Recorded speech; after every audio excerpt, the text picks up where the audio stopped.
إن الحمد لله نحمده ونستعينه ونستغفره ونؤمن به ونتوكل عليه ونعوذ بالله من شرور أنفسنا ومن سيئات أعمالنا من يهده الله فلا مضل له ومن يضلل فلا هادي له ونشهد أن لا إله إلا الله وحده لا شريك له ونشهد أن سيدنا ومولانا محمدا عبده ورسوله صلى الله عليه وعلى آله وصحبه وبارك وسلم تسليما كثيرا أما بعد فأعوذ بالله من الشيطان الرجيم بسم الله الرحمن الرحيم لقد كان لكم في رسول الله أسوة حسنة لمن كان يرجو الله واليوم الآخر وذكر الله كثيرا صدق الله العظيم۔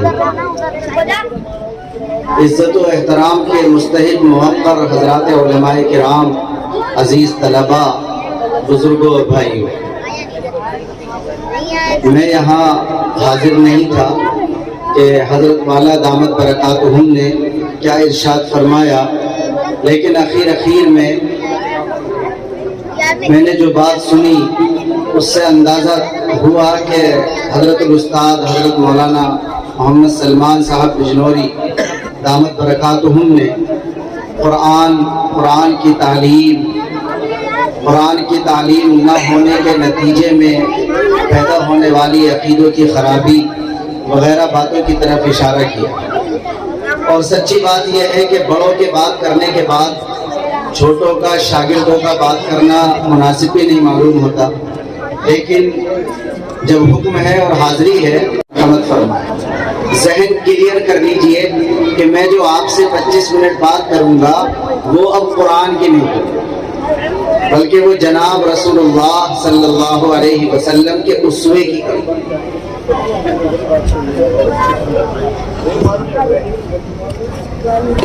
اور ہمارے دین میں عید نام کا تہوار بھی رسم نہیں ہے، اس لیے یہ گفتگو بھی رسم نہیں ہے۔ بہت توجہ سے سنیے، وقت بتا دیا، جو کہوں گا وہ بھی بتا دیا۔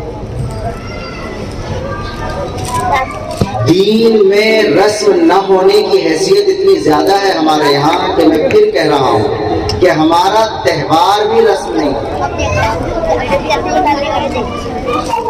ورنہ اگر تہوار کو رسمی طور پر منایا جائے تو ہماری لوجک اور فلسفہ تو یہ کہے گا کہ جب تہوار پر ساری چیزوں کی چھٹی ہوتی ہے، آدمی انجوائے کرتا ہے، اچھے کپڑے پہنتا ہے، عیدی تقسیم کرتا ہے، اچھے کھانے بنواتا ہے، تو پھر نماز کی بھی چھٹی ہو جانی چاہیے۔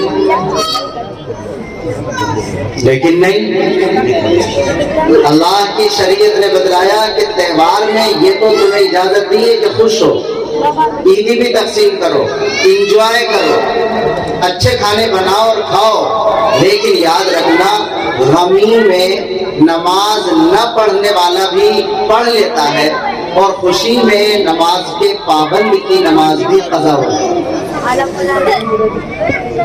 تو اللہ نے کہا کہ کہیں آج نئے کپڑے ہیں، جیب میں پیسے ہیں، عیدی تقسیم کر رہا ہے، کہیں اللہ کی بڑائی کا جو خیال اس کے دل میں ہر وقت رہنا چاہیے اس میں کمزوری نہ آ جائے۔ اس وجہ سے ہمارے تہوار کو ہماری رسم پر نہ چھوڑ کر اپنے آپ قانون بنایا اور یہ کہا کہ اگر تہوار کے دن کے علاوہ 5 مرتبہ میرے سامنے ناک رگڑتا تھا تو آج 1 مرتبہ ایکسٹرا زیادہ میرے سامنے تجھے اپنی ناک رگڑنی ہے۔ اور آپ کے علم میں ہے کہ عید کی نماز کا اسٹائل بھی چینج ہے۔ پورے سال کی نماز میں 1 مرتبہ ہاتھ اٹھاتے ہیں کانوں تک، اللہ اکبر، ہاتھ باندھ لیتے ہیں۔ اس کا مطلب یہ ہوتا ہے کہ اللہ کے علاوہ دنیا کے ہر رشتے کو میں نے اپنی پیٹھ کے پیچھے پھینک دیا، میرا رخ اور میری توجہ صرف اب اپنے پیدا کرنے والے کی طرف ہے، اور میں زبان سے اقرار کرتا ہوں کہ کوئی اور نہیں، صرف اللہ بڑا ہے۔ اللہ نے کہا تہوار والی جو اسپیشل نماز ہے اس میں تو اپنے انداز کو بدل کر اللہ کے بڑا ہونے کا اقرار 1 رکعت میں 3 مرتبہ زیادہ کرے۔ میرے 5 منٹ اسی میں لگ گئے، اللہ کرے یہ ضائع نہ ہو۔ میں نے یہ بتانے کی کوشش کی ہے کہ ہمارے دین کی قانونی حیثیت اتنے اعلیٰ درجے کی ہے کہ اس میں تو تہوار بھی رسم نہیں ہوتا، تو اور قانون کی چیزیں کیسے رسم ہو سکتی؟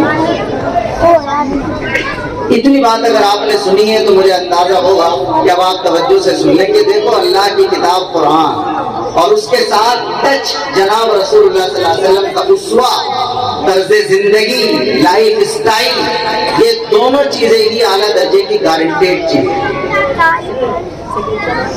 ان دونوں چیزوں کو، ارے بیٹا بچوں خاموش ہو جاؤ۔ حضرت بھی کلاس کے آدمی تھے جو چلے گئے اور ہم بھی کلاس کے آدمی تھے، اور کلاس والے کا مائنڈ بہت الگ انداز کا ہوتا ہے۔ تو قرآن پڑھتے ہوئے اور اللہ کے نبی کی زندگی پڑھتے ہوئے اگر کسی مسلمان کے خیال میں کبھی یہ بات بھی آ گئی کہ وہ 1400 سال پہلے کی چیز پڑھ رہا ہے، تو اس کا مطلب وہ نہ قرآن کی طاقت کو سمجھتا ہے نہ اپنے نبی کے اسوے کو سمجھتا ہے۔ قرآن بھی دنیا کی ایسی اکلوتی کتاب ہے کہ تاریخ بدلنے سے پرانی نہیں بلکہ اور زیادہ تازہ، روشن، منور، لیٹسٹ ہو جائے۔ اور اللہ کے نبی کا اسوہ، طرز زندگی، آپ کا عمل، اگرچہ وہ ہم سے 1400 سال پہلے کیا گیا ہے، لیکن اس کا بھی کمال اور معجزانہ حیثیت یہ ہے کہ وقت گزرنے کے ساتھ نبی کا اسوہ بھی پرانا نہیں بلکہ اور زیادہ نیا ہوتا ہے۔ ہمارے لیے گائیڈنس، ہمارے لیے رہنمائی، ہمارے لیے لکیریں، ہمارے لیے روڈ میپ، وہ سب کچھ اللہ کی کتاب قرآن میں اور اللہ کے نبی صلی اللہ علیہ وسلم کی زندگی میں موجود ہے۔ کاش ہم اس یقین کو اپنے دل میں ایسا تازہ کریں کہ ہمیں کسی دوسرے کے سامنے اپنی زندگی کو گزارنے کا طریقہ سیکھنے کی ضرورت پیش نہ آئے۔ لگ گئے میرے 10 منٹ، لیکن میں نے آیت پڑھی تھی، اللہ قرآن میں کہتا ہے لَقَدْ كَانَ لَكُمْ فِي رَسُولِ اللَّهِ أُسْوَةٌ حَسَنَةٌ، کہ دیکھو یاد رکھنا تمہارے لیے رسول کی زندگی میں بہترین نمونہ ہے۔ آیت سمجھا رہا ہوں، جب ہم کوئی آرڈر بک کراتے ہیں تو سیمپل دکھاتے ہیں کہ یہ سیمپل ہے، اتنے پیس چاہیے ہمیں آپ کی فیکٹری سے، آپ کی کمپنی سے۔ یہ آیت سمجھا رہا ہوں میں بزرگ، آیت سیمپل ہم نے دکھا دیا، جب ہمارا مال تیار ہو جائے گا ہم جائیں گے اور جتنے ہمارے پیس ہیں ہم سب کو اپنے سیمپل کی روشنی میں چیک کریں گے۔ جو ہمارے سیمپل کے اعتبار سے میچ کرے گا منظور ہوگا ہم رکھ لیں گے، اور جو سیمپل کے اعتبار سے میچ نہیں کرے گا چاہے اس کاریگر کا اس پر کتنا ہی ٹائم کیوں نہ لگا ہو، ہم اسے ریجیکٹ مال میں ڈال دیں گے، اسے لے کر کے۔ اللہ نے قرآن میں بڑا کلیئر کیا ہے، صرف ایڈوائس نہیں ہے، مشورہ نہیں ہے، حکم ہے، چیک کیا جائے گا۔ لَقَدْ كَانَ لَكُمْ فِي رَسُولِ اللَّهِ أُسْوَةٌ حَسَنَةٌ، یہ نمونہ، سیمپل، قالب دکھا دیا اللہ تعالیٰ نے اپنے نبی صلی اللہ علیہ وسلم، اور پھر قانون بنا دیا کہ اسی سیمپل کو سامنے رکھ کر آپ کو اپنے آپ کو تیار کرنا ہے، اور جب آخرت میں آؤ گے تو اس نمونے کو سامنے رکھ کر تمہاری زندگی 60-70 سالہ زندگی کو میچ کر کے دیکھا جائے گا۔ یاد رکھنا کوالٹی کا فرق ضرور ہوگا، نبی نبی ہوتا ہے، امتی امتی ہوتا ہے، کوالٹی کا فرق ضرور ہوگا، لیکن سیمپل سے میچ ہونا تو ضروری ہے۔ ہمارے یہاں پیس ایک چمڑے کا بنایا گیا، ایک گتے کا بنایا گیا، ایک پلاسٹک کا بنایا گیا، کوالٹی الگ ہے۔ نبی نبی ہے، اس کی عظمتوں کو ہم محسوس ہی نہیں کر سکتے، لیکن چونکہ اللہ نے کہا کہ یہ میں نے تمہارے لیے نمونہ بنایا ہے، چیک تو تمہیں اسی نمونے پر کیا جائے گا۔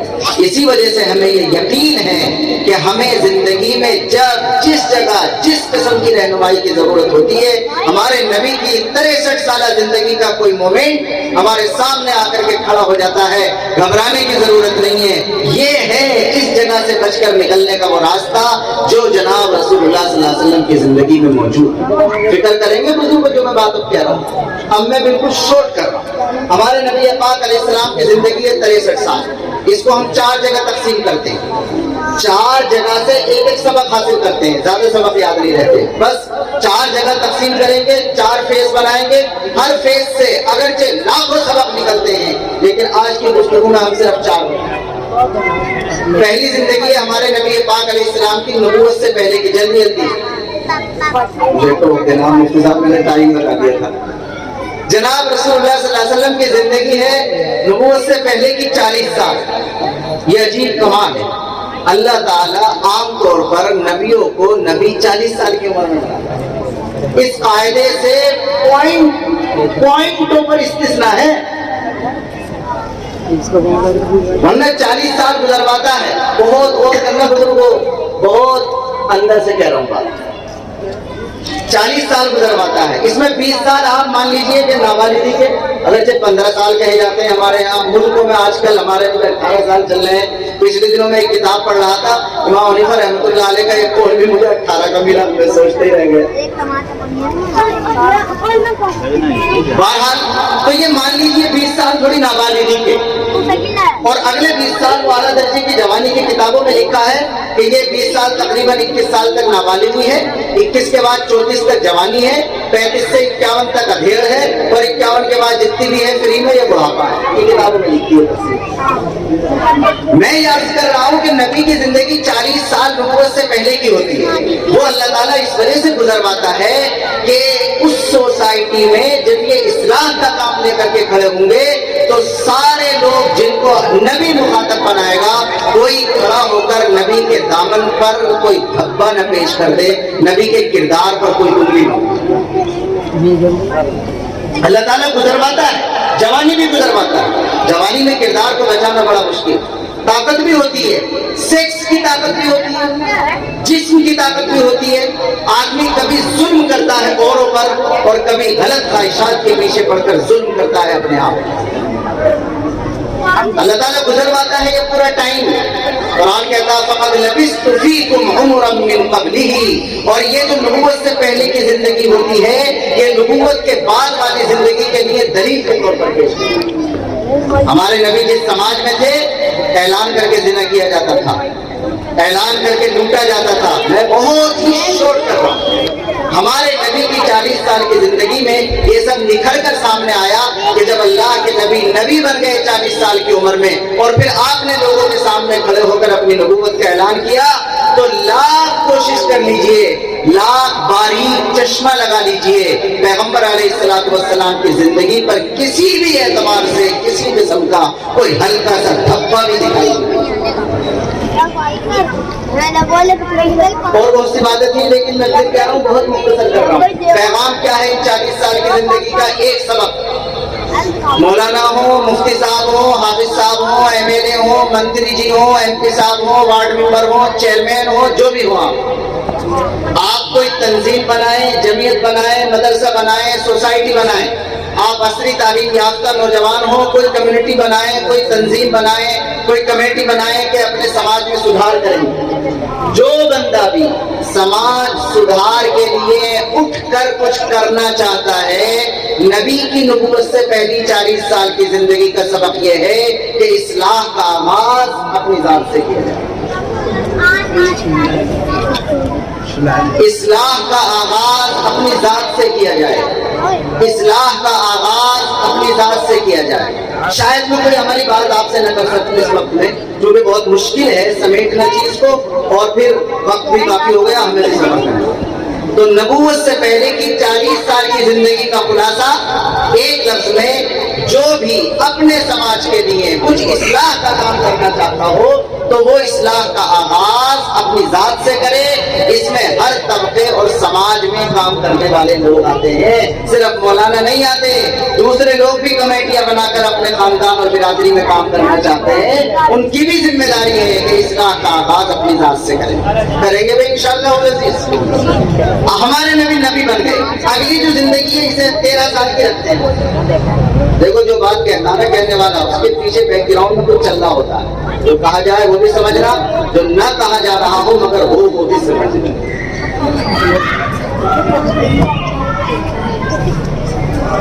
نبوت ملنے کے بعد نبی پاک علیہ السلام کی 13 سالہ مکی زندگی ہے۔ بہت خطرناک پیریڈ ہے 13 سال.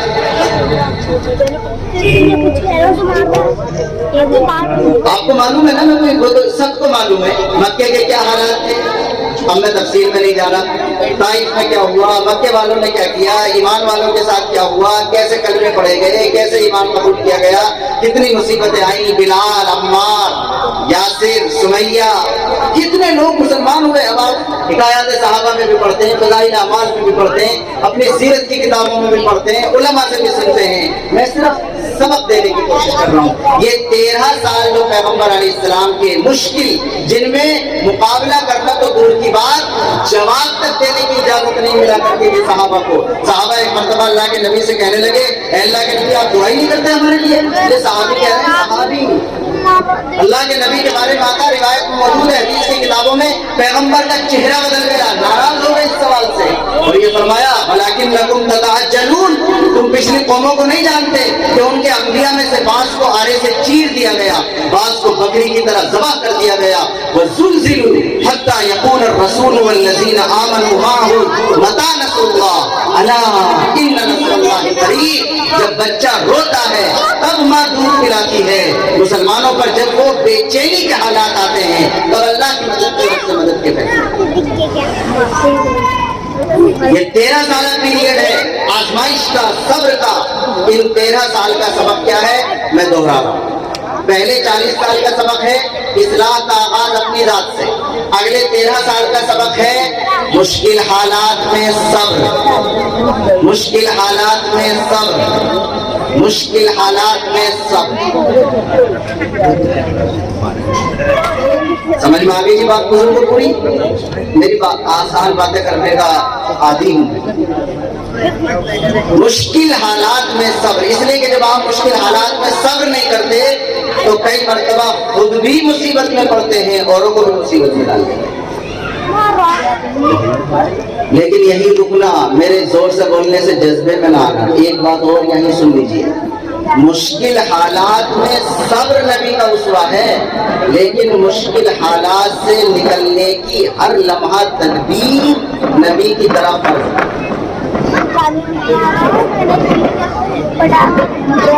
یاد رکھنا بزرگوں, مشکل حالات میں صبر نبی کا اسوہ ہے, لیکن انہی مشکل حالات سے نکلنے کی تدبیر ہر حال میں فرض ہے.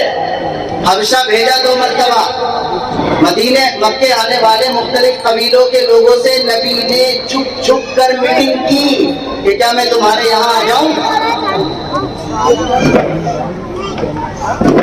ایگریمنٹ مدینے والوں سے ہوا تھا, وہ تفصیل پڑھتے رہیے. لیکن مشکل حالات میں صبر کیا جائے گا, مگر ان مشکل حالات سے نکلنے کی کوشش نبی والی ضرور جاری رہی ہے. سمجھ میں آ گئی پوری. ہاں, ایک بات اور, ایک حدیث میں آیا کہ اللہ کے نبی نے ایک بندے کو دیکھا کہ صبر کی دعا مانگ رہا. بہت اہم بات ہے یہ حدیث میں, اللہ مجھے صبر دے, اللہ مجھے صبر دے. اللہ کے نبی ناراض ہو گئے. اللہ کے نبی نے فرمایا یہ بندہ تو مصیبت مانگ رہا, یہ بندہ تو مصیبت مانگ رہا. اس لیے کہ صبر جبھی تو کرے گا جب پہلے کیا آئے گی, مصیبت آئے گی. اس وجہ سے عام حالات میں صبر کی دعا مکروہ ہے. یاد رکھیے گا, عام حالات میں صبر کی دعا مکروہ ہے. عام حالات میں دعا عافیت کی مانگی جائے گی. اللہم انی اسألک العفو والعافیہ. ہاں, جب مشکل میں آپ گھریں گے تو صبر کی دعا. میں نے بہت کچھ کہہ دیا. مشکل حالات میں صبر ضرور کرنا ہے, لیکن مشکل حالات کو اپنی مرضی سے اوڑھنا بھی نہیں ہے, اور مشکل حالات سے نکلنے کی تدبیر کو چھوڑنا نہیں. پیغمبر علیہ السلام ان مشکل حالات سے 13 سال تک گزرے, اور اتنا خیال کیا آپ نے, جواب نہ دیا, خاموش خاموش خاموش, کہ بالآخر آپ نے کہا لو میں تمہیں منظور نہیں ہوں, میں آپ کو چھوڑ گیا. چلے گئے آپ مدینے چلے گئے نہیں چلے گئے مدینے میں کتنا رہے بولو بھائی, 10 سال. ان کو ہم 2 جگہ تقسیم کرتے ہیں, بہت غور کرنا. پہلے 5 سال ہیں پیغمبر کی ڈیفینسنگ پالیسی, دفاع, اور اگلے 5 سال ہیں اٹیکنگ پالیسی.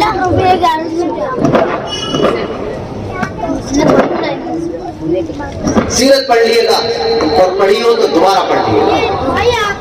کاش ہم اپنا دل نکال کر رکھ پاتے, کاش ہم اپنے بھائیوں کو یہ بتا پاتے کہ نبی کی زندگی میں جو گائیڈنس ہے وہ ہمیں کہیں نہیں ملی. تبھی تو اللہ نے آخری نبی بنایا ہے. اگر اس زندگی میں قیامت تک کے لیے گائیڈنس نہ ہوتی تو کوئی دوسرا نبی آ جاتا.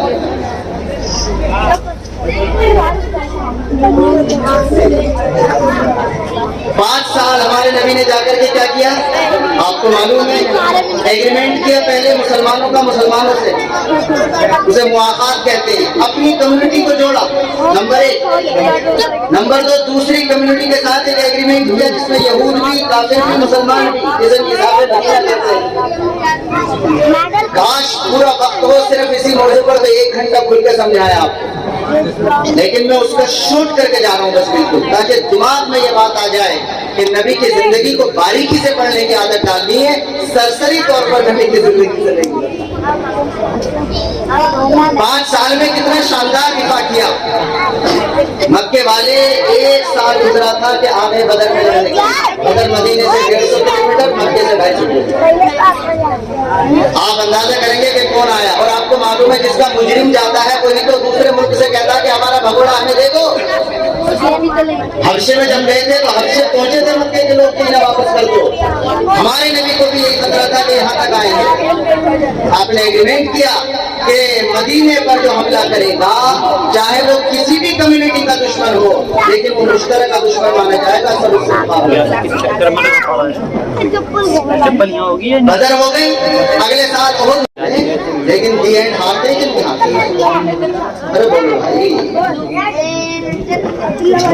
نبی کی زندگی ہے بھائی, نبی کی زندگی ہے.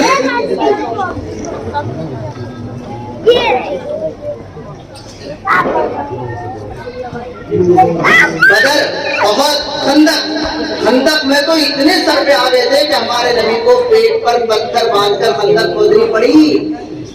سن لیتے ہیں نعتوں میں اور جھوم لیتے ہیں. اندازہ ہے آپ کو, یاد کر لیجئے جس وقت ہمارے نبی 2 دن بھوکا رہ کر پیٹ پر پتھر باندھ کر خندق کھود رہے تھے, پتھر اس وقت ہمارے نبی پاک علیہ السلام کی عمر مبارک 58 سال.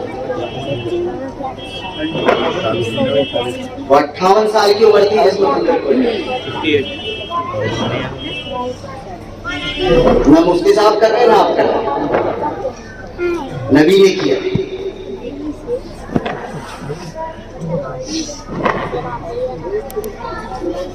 لیکن جب اللہ نے بدر میں, احد میں, خندق میں بچایا تو خندق میں تو سارے متحد تھے. مجھے وہ جملہ یاد ہے, وہی سنا رہا ہوں بس آپ کو.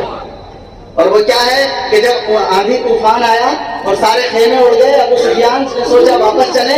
جب جانے لگے تو اس وقت کھڑے ہو کر ہمارے نبی پاک علیہ السلام نے اعلان کیا تھا, الآن نغزوہم ولا یغزوننا ونحن نسیر الیہم, او کما قال علیہ السلام, کہ آج ان کی طاقت کا آخری لشکر آ کے واپس چلا گیا, آخری تابوت میں کیل ٹھونک دی گئی. اب یہ لوگ کبھی ہماری طرف لشکر کشی کی جرات نہیں کریں گے. اب جب بھی ہمارا ان کا سامنا ہوگا تو سفر ہم ان کی طرف کریں گے, یہ کبھی ہماری طرف.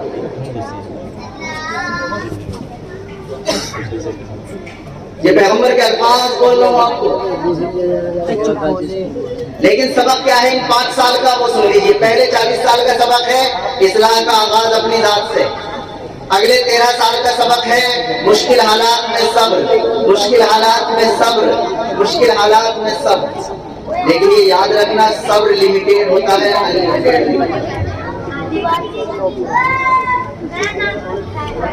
ہمارے نبی کی صبر کی حد کی روز کی 13 سال میں. اور اس کے بعد جب چلے گئے مدینہ تو یہ نہیں کہا کہ اب بھی 13 سال والی پالیسی چلے گی, اب یہ والی ڈیفینس آئیں گے سامنے.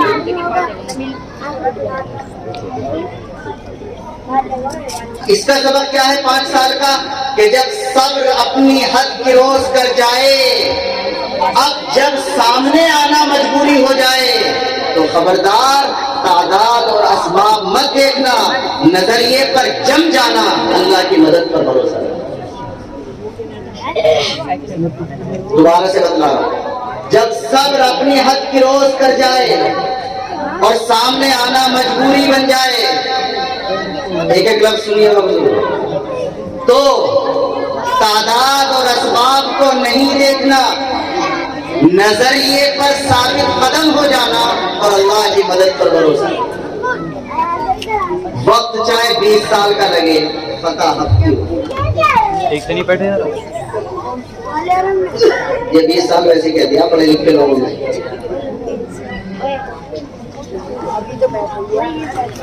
یہ 5 سال گزر گئے، اگلے 5 سال ہیں اٹیکنگ. اب سن 5 ہجری میں خندق ہوئی ہے اور 6 ہجری میں صلح حدیبیہ. یعنی اب سفر کر کے مدینے سے 400 کلومیٹر کا خود جناب رسول اللہ صلی اللہ علیہ وسلم. اور وہاں ادھر سے گیرا بھکتی آئی پہلے کہ تو آگے ہمارے سر پہ پھر عمرہ کرنے کے لیے. تو پہلے انہوں نے دکھایا وہی، لیکن ہمارے نبی اعلان کر چکے تھے کہ اب وہ نکل چکا ہے جو کچھ تھا غبارے میں ہوا. جب دیکھا یہ جانثار ہیں، یہ تو جان کی بیعت کرنے کے لیے تیار ہیں، تو دوسرے بندے کو بھیجا جو تھوڑا سیاسی تھا، جس کا نام تھا سہیل. جناب رسول اللہ صلی اللہ علیہ وسلم نے آتا دیکھا تو کہا نیک فال لیتے ہوئے معاملہ کچھ تو آسانی ہو گیا. اسے علماء سمجھتے ہیں سہیل کے معنی کچھ آسان کیا آتے ہیں. ہمارے نبی نیک فال لیا کرتے تھے، بد فال ناجائز ہے، نیک فال جائز ہے. ہمارے نبی کے حدیبیہ میں ایگریمنٹ ہو گیا. ہمارے نبی کی سیاسی بصیرت، ایک دشمن سے یہاں کر لیا، 10 سال کی جنگ بندی. اس لیے کہ ہمارے نبی کے پاس ٹائم اب صرف 4 سال کا تھا دنیا میں، اور ساری دنیا کے لیے آپ نبی تھے. سب کو خطوط لکھنے تھے، سب تک پیغام پہنچانا تھا. تو ادھر کر دیا ان کو سیٹ، 10 سال کے لیے جنگ بندی. عرض میں یہ کرنا چاہتا ہوں کہ یہ اٹیکنگ پالیسی کا جب دور آیا تو اس میں ہمارے نبی پاک علیہ السلام کو غلبہ ملا، طاقت ملی. یعنی آپ کو یہ موقع ملا کہ آپ اپنے دشمنوں سے بدلہ لے سکتے ہیں. 2 سال بھی یہ معاہدہ نہ چلا. 8 مئی مکہ کیا ہو گیا؟ فتح ہو گیا. جب مکہ فتح ہوا ہے تو وہ منظر آپ سب جانتے ہیں. تاریخ میں اس کا کوئی حریف اور نظیر نہیں پیش کیا جا سکتا کہ سارے وہ لوگ جنہوں نے کانٹے بچھائے تھے، راستہ روکا تھا، ستایا پریشان کیا تھا، ہر جگہ رکاوٹیں ڈالی تھی، وہ سارے ڈرے سہمے اپنے اپنے گھروں میں چھپ رہے تھے اور مسجد حرام میں آ رہے تھے اور دیکھ رہے تھے کہ اگر آج ایک اشارہ ہو گیا تو پھر مکے کی گلیاں خون سے نہا دی جائیں گی. لیکن ایسے موقع پر جناب رسول اللہ صلی اللہ علیہ وسلم نے مسجد حرام کے صحن میں کھڑے ہو کر لوگوں سے پوچھا، بتاؤ میں کیا کروں گا تمہارے ساتھ؟ سب نے پڑھا ہے، سب کتابوں میں پڑھا ہوا بتلا رہا ہوں. بتاؤ کیا کروں گا تمہارے ساتھ؟ تو سب نے کہا آپ تو اچھے برادر، اچھے انکل ہیں. خیر وخین کریم وخیر ابن کریم. یہ عربوں کا کلچر تھا. جیسے انگلش میں ہر کسی کو انکل کہہ دیتے ہیں، عربوں کا بھی کلچر یہ تھا کہ وہ بڑے کو چچا اور چھوٹے کو چچا کا بیٹا اس طرح کہہ دیا تھا کہ آپ تو بہت اچھے بھائی ہیں، آپ تو بہت اچھے چچا ہیں، آپ تو بہت اچھے بھتیجے ہیں. اللہ کے نبی مسکرائے اور فرمایا لا تثریب علیکم اليوم اذهبوا فانتم الطلقاء. جاؤ، تم پر کوئی الزام نہیں ہے جو تم نے میرے ساتھ کیا. جاؤ، چلے جاؤ، تم سب آزاد ہو، میں تم میں سے کسی سے کوئی بدلہ نہیں لیتا. یہ ہیں وہ حالات جب طاقت ہاتھ میں. ان 5 سال کا سبق یہ ہے کہ جب آپ بدلہ لینے پر قادر ہو جائیں، آپ کو طاقت ہو کہ بدلہ لے سکیں تو معاف کر دیں.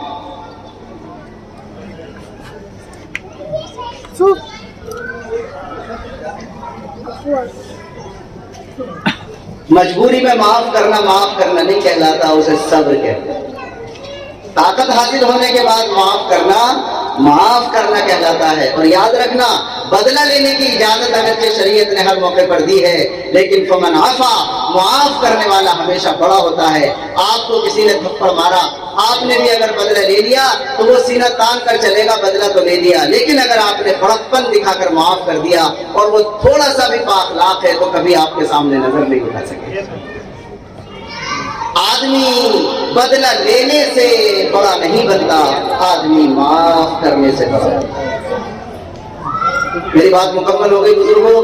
اللہ کی کتاب قرآن لائف ٹائم رہنمائی کی کتاب.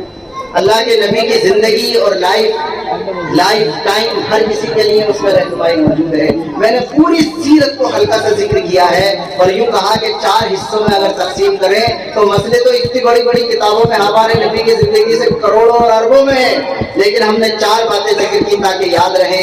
40 سال کا سبق یہ ہے اصلاح کا کام اپنے گھر سے اپنی ذات سے شروع کیجئے۔